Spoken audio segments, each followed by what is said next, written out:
Hey folks, welcome everybody. I'm just gonna give it a few minutes.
All right, I'm hoping that you can all see my screen here, the welcome message. If you're not seeing the welcome slide, please raise your hand.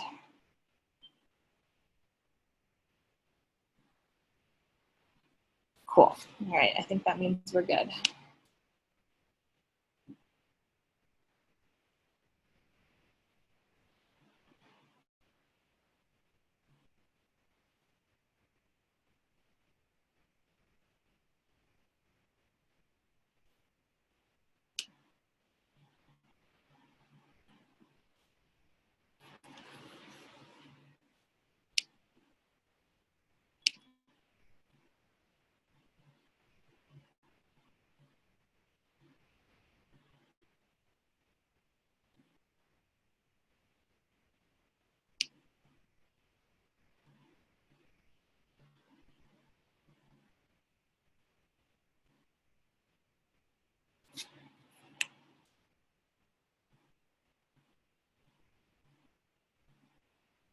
All right, thanks everyone for joining. Ambrosia, I see you're here. Would you do me a favor, and if for some reason my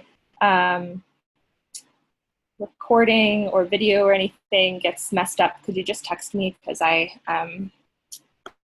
don't have any other hosts with me today. Thank you. All right, well, thanks for joining everybody. It is 5 o'clock, so I'm just gonna go ahead and get started. Okay, got your chat, Ambrosia, thank you.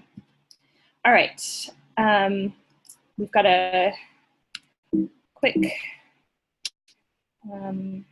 orientation and participation tips here. So hopefully you're hearing me all right and seeing everything you need to be. But if not, there's some information here. I am hosting by myself today, so I may not be able to troubleshoot during the webinar.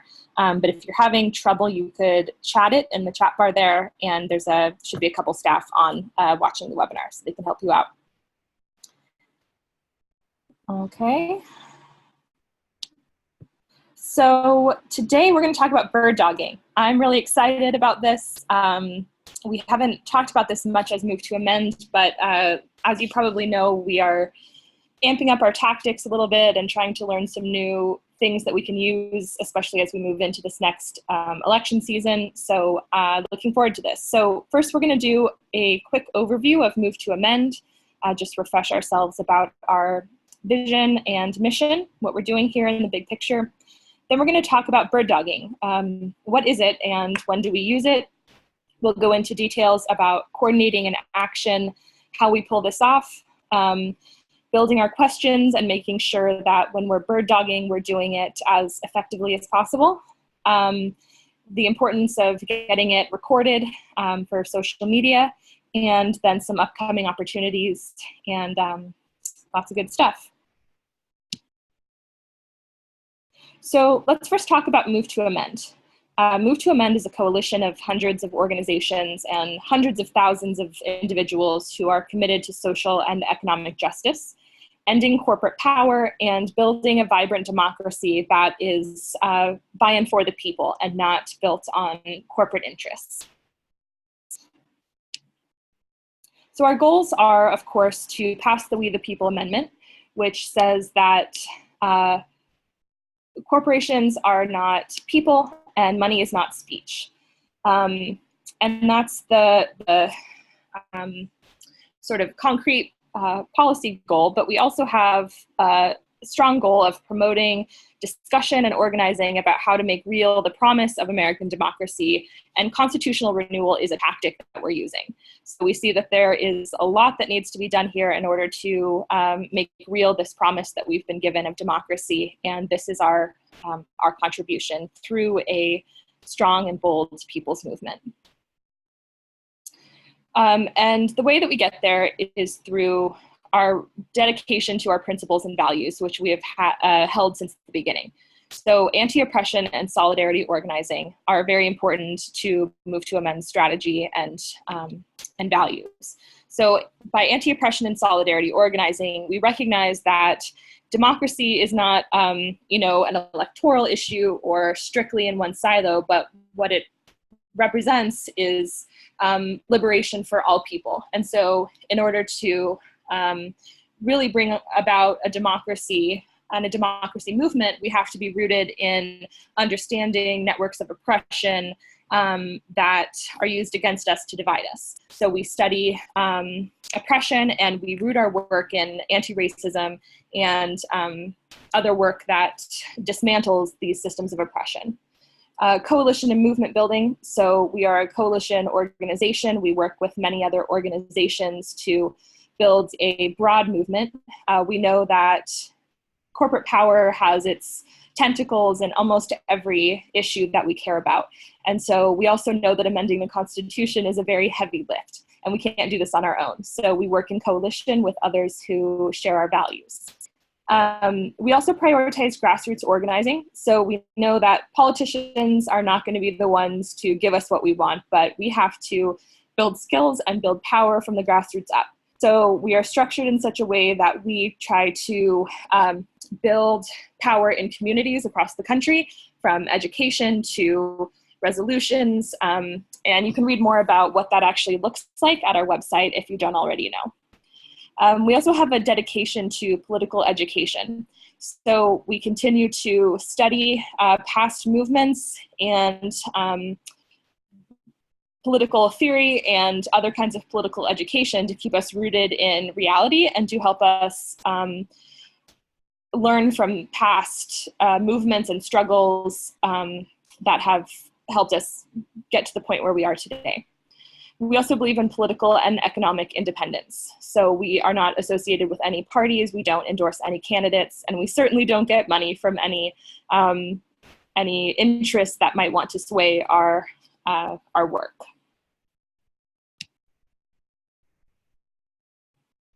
Okay, so now that we have an understanding of what Move to Amend is, let's dig in.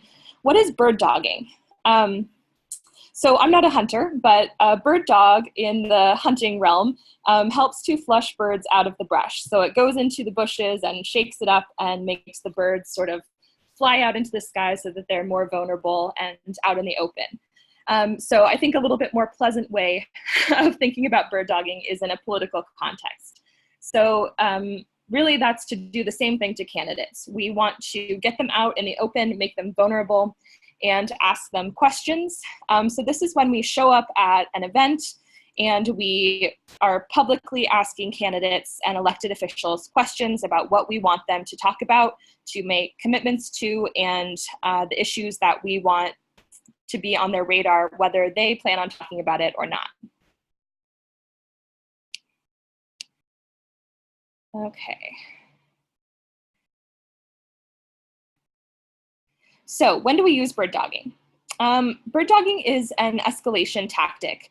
So we'll talk as we go forward about how this can look a lot of different ways, but it's often a fairly confrontational tactic because a lot of times we're talking about issues that politicians don't really want to talk about, or they want to be really vague about. So you know how this goes.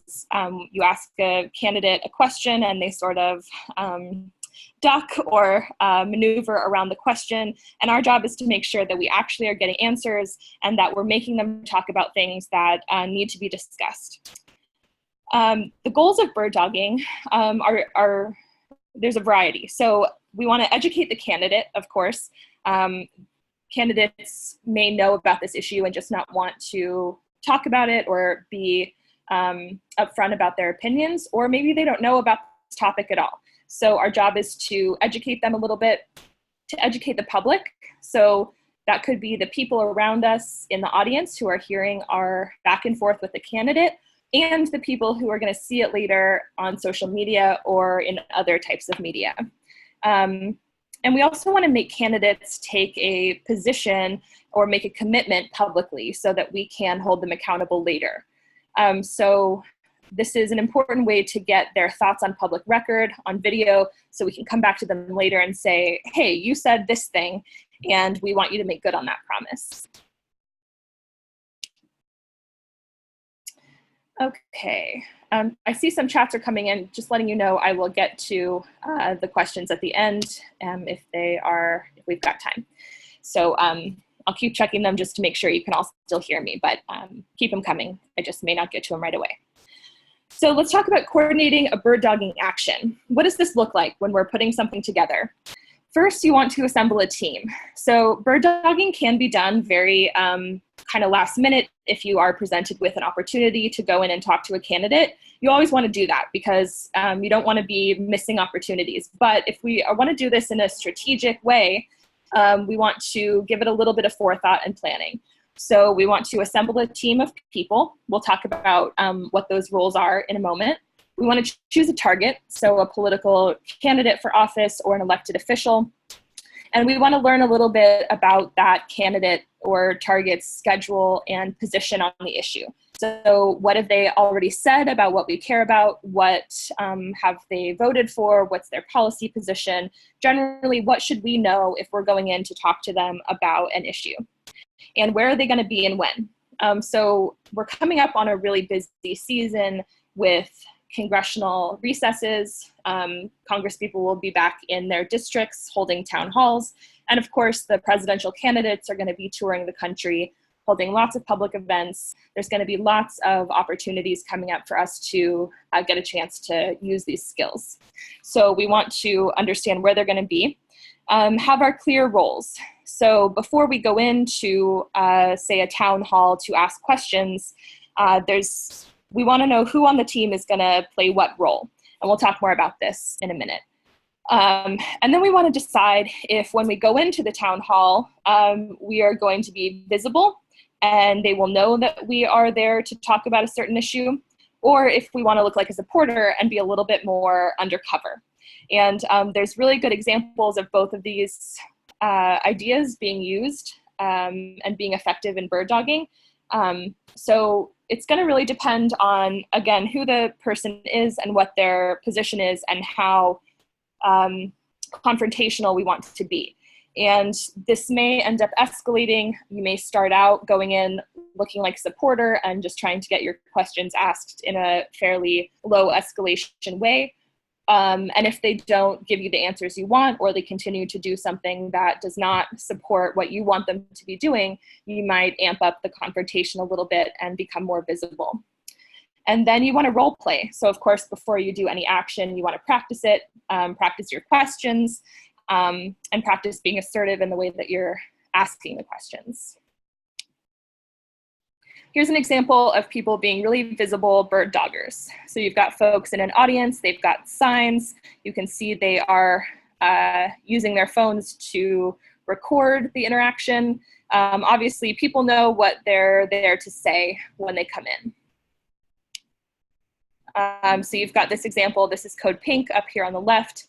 They come to actions like with fake blood on their hands, very spectacle-oriented folks with t-shirts or flyers or signs, being really visible so that the candidate can't really ignore them. or you can look like a supporter. So, you know, that could mean just going in your regular clothes, looking like you're really blending in, you know, using a little bit more of a undercover technique to go in and then get your questions asked. Sometimes you're going to be more, you're going to be called on more if you look like a supporter and not someone who's trying to disrupt. Maybe the candidate just wants to have a nice, you know, question from someone who supports them, and then you can kind of surprise them with your bird dogging questions. So when we're talking about how to research your target's schedule, like I said, election season is going to make this a lot easier. They will have really publicly posted schedule for where they're going to be and when. But you can check their website. That will have a lot of information, newspapers. You can call their office and just ask when they're going to be near you. Congressional recess schedules are listed at house.gov and senate.gov, so you can go in and see when they should be in district. And that's usually when they'll be holding town halls and things like that. So that's a good opportunity. It's also a good idea to get on their listserv, because sometimes they'll make appearances at events, or they'll show up to parties or fundraisers or something, and that can also be a good opportunity to get in touch with them to ask your questions. So that's sometimes a more immediate way of finding out where they're going to be. And then you can check out this website called townhallproject.com, and they have an up-to-date schedule of where all the town halls are. Some people who do bird dogging as a tactic like to kind of follow somebody around. So you could also show up just when they're in your area, or if you really want to hound them on something, you can kind of follow them from stop to stop and make sure that you're in the audience every time. So this is a good resource for helping us know where they're at. The best events for bird dogging are ones where you can approach them directly. So smaller events, ones that you know they'll be taking questions, and ones where media might be present. So again, just taking some time to get a feel for what kinds of events they'll be hosting, and if you're going to have access to them, whether in person, shaking their hand on the way out, or even better, being able to ask them questions publicly.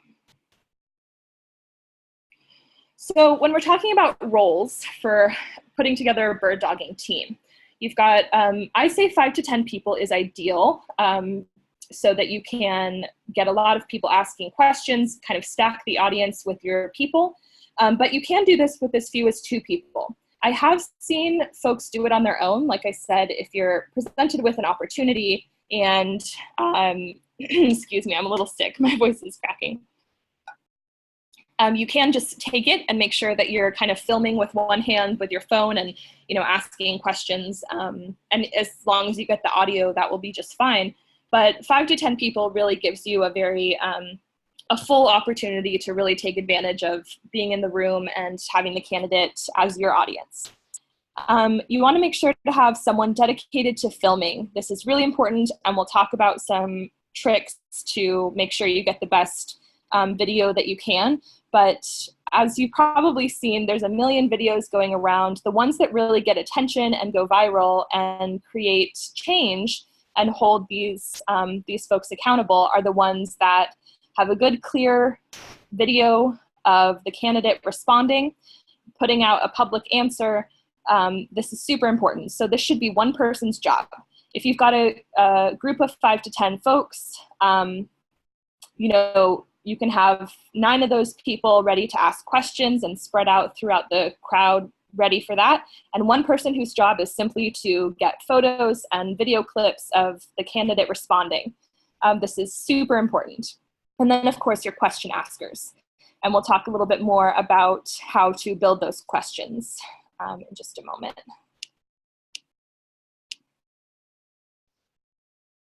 Okay. Okay, so let's talk about building questions. What do we want to ask and how do we ask it? As you probably know, if you've ever been to a town hall or anything like this, you're going to have as little time as possible. So you want to be very brief. You don't want to ramble on. You don't want to do too much prefacing or framing. So this means you should practice your questions ahead of time, know exactly what you're going to ask so that you don't get nervous in the moment and sort of talk too long. or not say everything that you want to get across. Your questions should be specific. So things like, what will you do about blank? What will you commit to? You said this, so what will you do to make good on that? Like I said, plan to have a short amount of time. Generally 1 minute total is what you should plan for. So making sure that your question is very concise, and practicing those questions ahead of time so that you don't need to look down at a cue card or stumble over your words, because it can be a little bit, you can get a little nervous in the moment. I know that I do when I'm doing any sort of disruption or even speaking publicly. So it's good to feel really prepared. And I think that it's best when everyone in your group asks the same question. So this gets a little irritating to the candidate, which is kind of what we're hoping for, right? They can't get around it if they dodge your question and then the next person in your group gets up and asks the same one. They're going to get the hint that you're there doing an action, and they might get flustered, but are going to be forced to respond to you. Okay. So more with building questions. Here are some questions that I came up with that might be specifically good for bird dogging candidates about Move to Amend and the We the People Amendment. So do you believe that corporations should have the same constitutional rights as people? Super direct. Do you believe? This is a really good question for getting a little video clip. I don't have it in this slideshow, but you may have seen a clip of Mitt Romney when he was running for president. I think it was at the Iowa State Fair. He was answering another question, and someone just shouted from the crowd, what about corporations? And he said, corporations are people, my friend. And he sort of chuckled. And that video clip went viral. He received a lot of pushback about it. And so getting someone, to just even make an offhand comment or catch them saying something that, maybe they would, if they had a little bit more time to construct their answer, they would say differently, can be really useful for us, for leverage for later. Another question, do you believe that money is free speech? Super direct. If they answer yes to that, there's going to be a whole lot of people who are going to see that and say, like, no, we don't think so. Do you believe that a corporation is a person? Will you support a constitutional amendment to end corporate personhood and money as free speech? Super direct. This is exactly what we want you to do. Will you do it? And again, politicians are very good at kind of, wiggling out of questions like this. But with enough people asking this question, I think eventually you're going to get one answer that will, benefit you. Can you tell me right now that you will blank? After this, if you want to look at YouTube and look up some bird dogging videos, there's a lot of great ones out there, from issues from healthcare to, environmentalism, and people in the audience just saying, can you tell me right now that you will do this or that? Politicians hate to make commitments, especially off the cuff. So, again, this is why it's an escalated tactic, because it's not something that's pleasant for them, but it's something that's really important for us to be persistent about.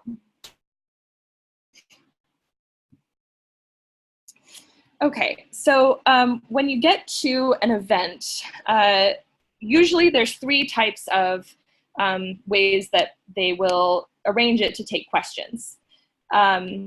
So there's the classic style, which is they call for questions, they'll give their little talk, and they'll say, all right, does anyone have questions? People will raise their hands and get selected at random to have their questions voiced, and they won't be able to call on everyone. So that's another reason why it's really helpful to sort of stack the audience. I'll give you some more hints about how to get your chance to ask a question. But one of these in this classic style is to sit near the front. They usually call on people near the front first. It's good for, the media getting photos and stuff like that. So we'll talk more about that. But another thing that they can do is to have a lineup at the mic. So when you arrive at an event, you can kind of scan the room and check out the setup that they have. So if you see, like in the aisles, they'll have microphones set up. look for those mics, and when you enter the room, sit near them so that you can be ready to get up and line up quickly to get a better chance at getting your question in. Sometimes they will do what I think is the really cowardly thing to do, which is the write-in questions.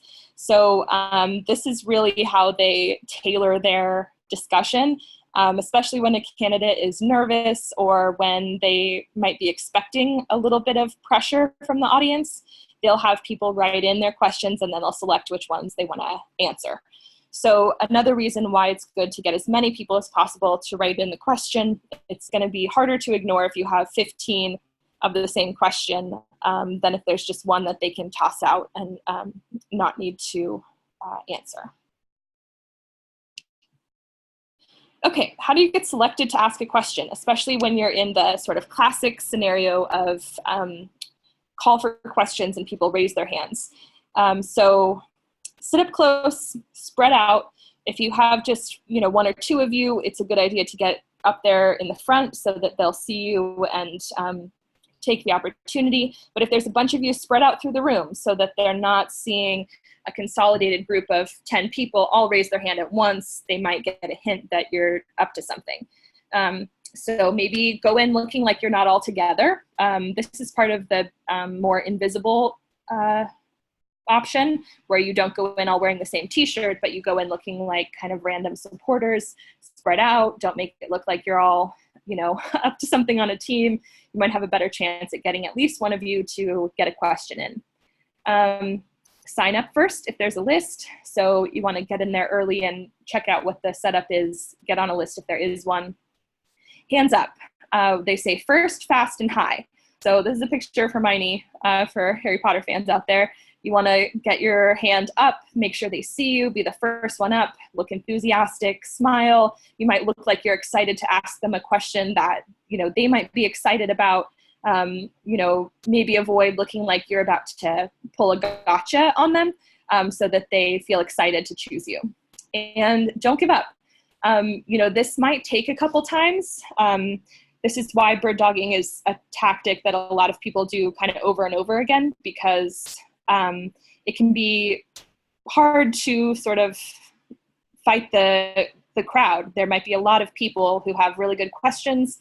It might take you a few times. But don't give up. And also, if you don't get your question in during the formal question portion, you can always do the handshake or the walk along. So that's when, after an event, there'll often be a kind of a row of folks and the candidate or elected walks past and shakes hands. So I've seen it done a lot of times. You can give them a handshake and sort of clasp your hand around their hand as you're shaking and don't let go until you've asked your question. Seems a little aggressive, but sometimes that's what we have to do to get them to answer your question. Or you can just kind of walk alongside them and say, well, I know you're busy. Let me walk you to your car. Let me walk you over here. It depends what level of candidate we're talking about, if that's going to be allowed. But that's another reason why, if you've got a chance to be at an event that's maybe a party or fundraiser, you could walk with them through the dinner line, or take any opportunity you can and be aggressive. It's okay. So when I refer to the handshake, that's what I'm talking about, that double clasp, don't let go till you ask your question. What do you do when you dodge the question? They are notoriously good at slithering away and not really answering questions in a direct way. There's a really good video of some young folks bird dogging Marco Rubio, and he just will not answer their question. He'll take any opportunity to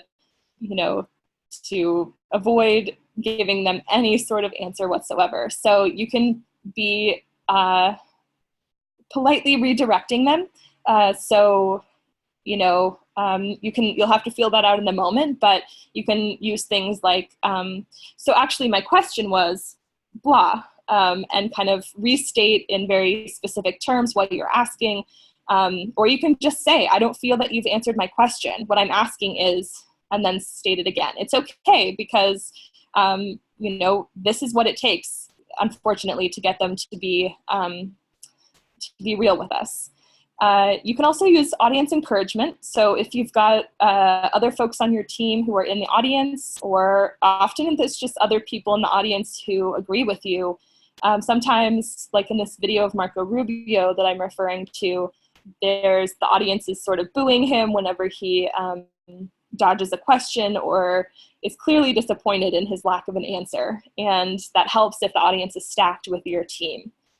So you can also kind of look around and say, like, do you guys think he answered the question correctly? Or do you think he is avoiding my question? And it's okay to get the audience involved too. I'm not saying you're not going to get escorted out. That sometimes happens when you're bird dogging, but more often than not, that doesn't look good for them. So I think that that's totally okay. Super important to get it on video. So of course, the more people who see this, the more accountability and the more people who are going to get upset about their lack of response or their response, and hold them to it. This is really good leverage for later. So this allows us, just speaking very much about move to amend, if we get a candidate on video saying, I'll take a look at that, or no, I don't think corporations should have constitutional rights. When we go back to lobby that candidate or to ask them to co-sponsor, that gives us something to refer back to and say, this is a video of you saying this thing. So if you're saying the opposite of that now, we've got a problem here. I also should mention that if the person that you're bird dogging is already a supporter, that's okay too. You can still ask people to go further. So of course you don't want to be as confrontational as you might with someone who isn't doing what you want them to, but you can say, I know that you're a co-sponsor of the We the People Amendment. Are you willing to ask your associates or ask your fellow congresspeople to co-sponsor as well? We really need you as a champion. So it's okay to push people to go even further. Getting to know your phone camera before you go in is really important. So I'll give you some concrete tips about that in a moment, but you want to make sure that you really know what you're doing. This is a super important part of bird dogging. Film the handshake too. So you'll see if you do an internet search for bird dogging, you'll see a couple of videos of people who just got a random opportunity to meet a politician, shake their hand maybe in a kind of one-off way, and it wasn't a coordinated bird dogging campaign. And they're just holding their phone kind of at their side with one hand. Maybe it's a little shaky, but you want to film any interaction you possibly can with the candidate or elected to be able to hold them accountable later.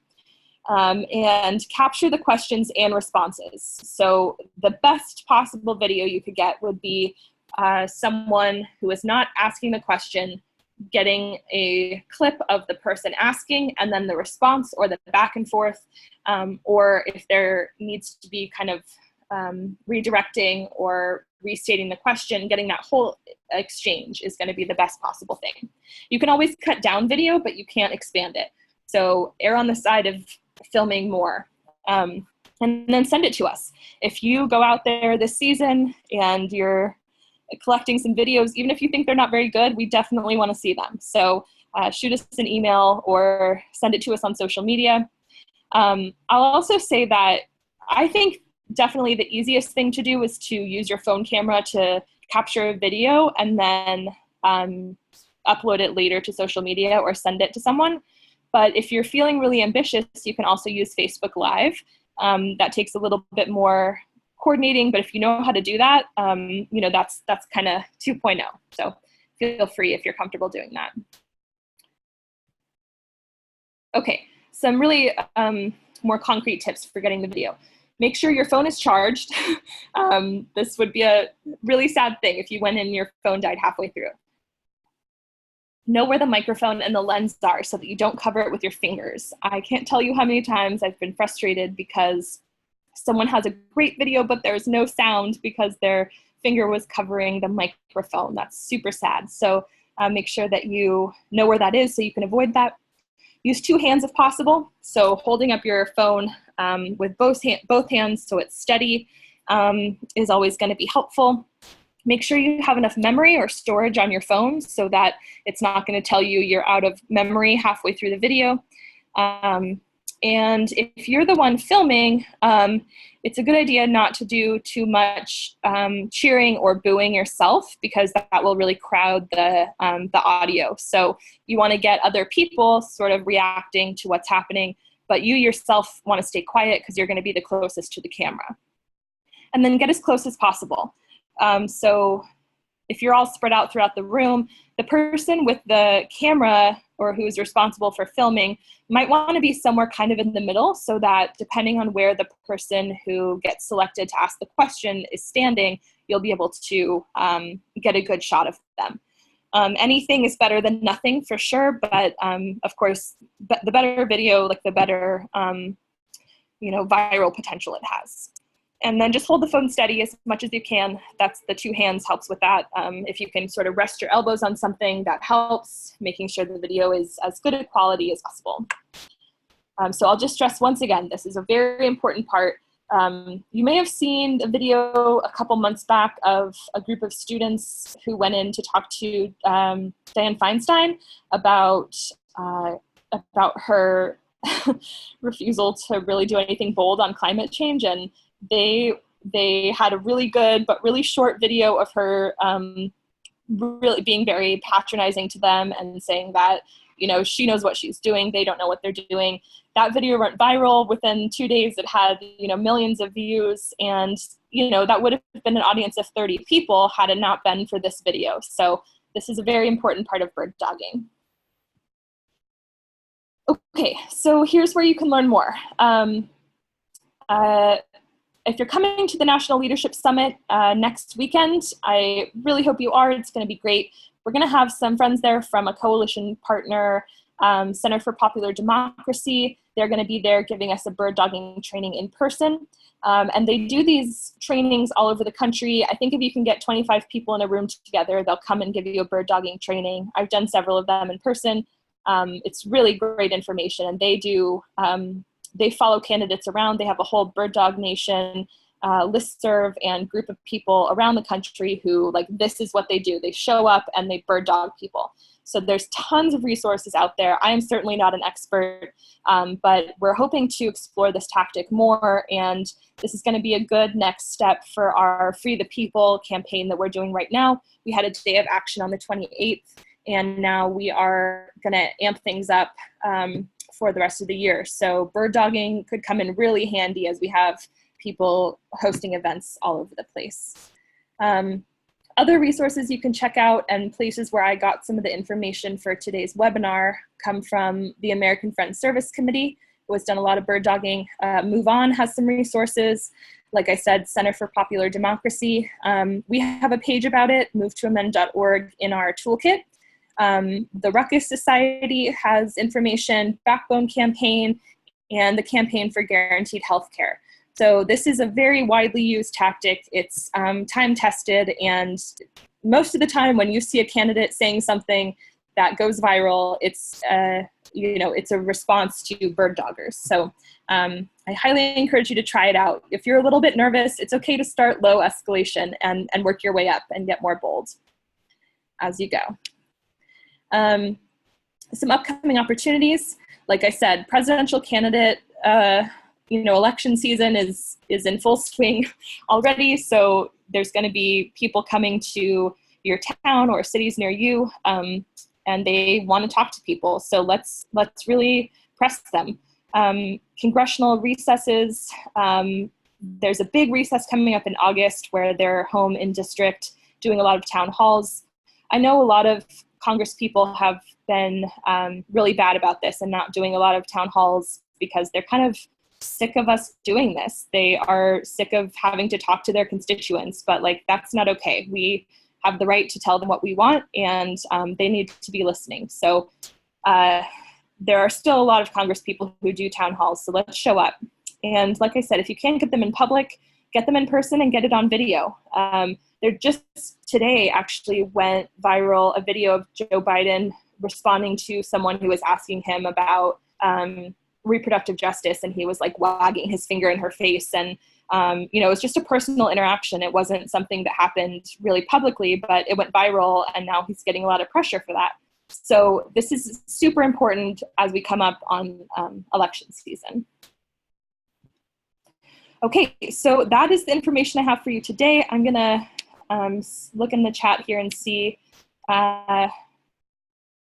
let's see, a couple of questions, a couple just comments here. Corporations are not natural, right? Okay, yeah. Okay, I don't see any super having a bird dog beats rooting around the bush yourself, doesn't it? Yeah, we're helping. Okay, and I see who are the founders of Move to Amend. You can check out at movetoamend.org. You can see a list of our founding organizations and founding members.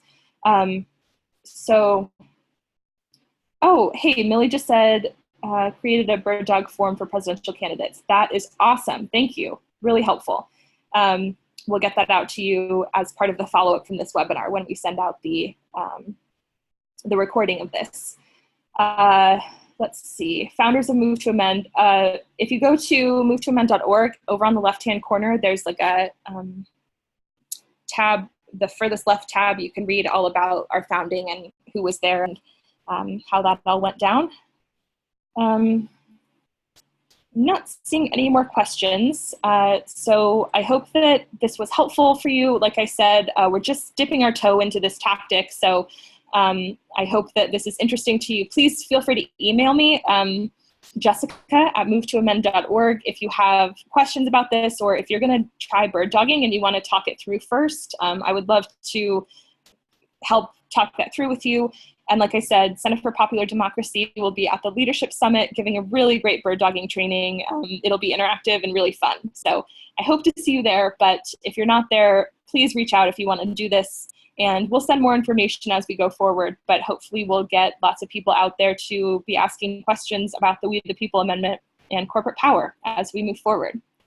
So thank you all so much for being here. Really appreciate it. And like I said, feel free to get in touch if you have any follow-up questions or want to talk about it. Jessica@movetoamend.org. I don't, oh, there's one, maybe it looks like one Q&A here in the poll.